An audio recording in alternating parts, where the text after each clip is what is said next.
C'est pas nous qui devons venir de manière quotidienne auprès de vous et vous dire « lisez ceci, comprenez ceci ». Nous vous disons, et nous faisons un effort à notre niveau pour mettre des textes à votre disposition pour que vous puissiez le lire, le relire. Et ces textes, il ne faut pas le lire dans un cadre isolé. Ce soir, je vous en ai parlé de 5.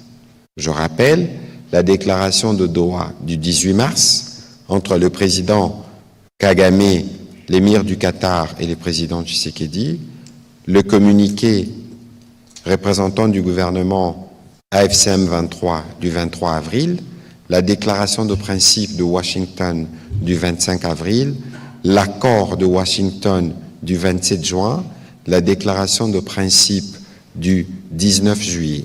En principe, on attend l'accord de Doha, consécutif à cette déclaration dont on parle ce soir, et l'accord d'un cadre d'intégration économique régionale prévu par cet accord entre le gouvernement de la RDC et les gouvernements du Rwanda sous des auspices du gouvernement américain. Et lorsque vous avez tous ces textes avec vous, il faut avoir la Constitution, il faut avoir la résolution 2773, il faut avoir la charte de l'Union africaine, la charte des Nations unies et d'autres instruments pertinents.